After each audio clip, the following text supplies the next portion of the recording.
Good afternoon. I'm Alan Unell, and this series of videos is Healthcare Reform Advocacy, where we address problems in our healthcare system and take actions to make a better system for all of us. All of the text for this video will be in a link to the Healthcare Advocacy Newsletter in the description box below. The first thing I want to start out with, since you are probably a healthcare advocate because you're watching this, is that the organization Healthcare Now, which stands firmly in favor of universal healthcare for everybody in the US, has a training class, many training classes, to teach healthcare advocates how to promote universal healthcare. They have a whole lot of different subjects. They do it every few weeks. If you go to the website, which is, again, listed in the Healthcare Advocacy Newsletter, you can sign up. I think their next one is going to be October 19th, 2023, and they go every couple of weeks. Sign up early, though, because they do fill up. And, you know, it's a good organization to sign up with. I would recommend them. Okay, let's talk about something else that we can do to make things better for everybody. The current Biden administration wants our input on how to ensure equitable access to over-the-counter preventive services, including newly approved over-the-counter birth control pills that came out a couple months ago, I think. Anyway, the Affordable Care Act covers lots of preventive services, but it doesn't cover services that are available without prescription and over the counter. So what kind of things are really included? Well, there's, I mentioned, birth control, tobacco cessation, breastfeeding supplies. There's a whole host of medical things that are preventive and helpful, but don't need a prescription. But it would be good for insurance to pick up part of the cost for everybody. Okay, so we can submit comments on requiring insurers to cover those things. And we have until 5 o'clock Eastern Time on December 4th, 2023. Again, the link is going to be below. Try to make your comments as personal as possible, why it's important to you. Okay, I grew up reading science fiction, and dystopia is the way you set up a situation where you can hopefully have a solution, but what I've got today is just dystopia. This is reproductive dystopia in Poland. Now, Poland has its own set of political problems, and they're very similar to the United States. There's a strong component there heading towards fascism, and recently they have made abortion essentially illegal. Scientists in Poland have just published a paper where they claim to be able to detect mifepristone. You remember that's one of the 2 drugs used for chemical or prescription abortion. They can detect it in biological samples. That means they can get a tissue sample or a blood sample and see if you've ingested mifepristone. Why would you do that? Well, they claim it's just a chemical investigation, but you know what? There's no good reason to do that kind of research unless you're going to be prosecuting people for having an abortion. So keep an eye out, watch this space, and let's see what happens.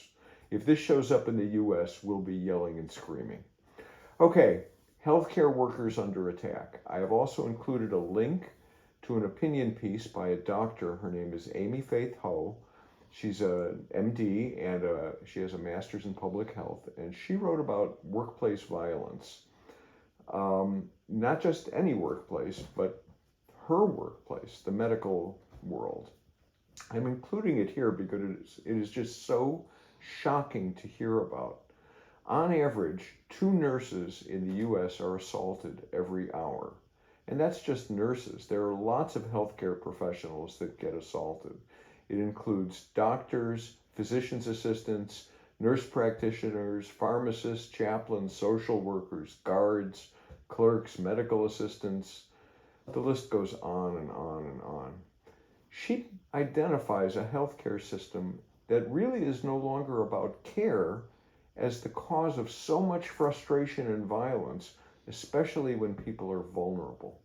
So what do we have? We have staffing shortages, drug shortages, prior authorizations, extortionist middlemen, long wait times, high prices, rampant health disparities and inequities.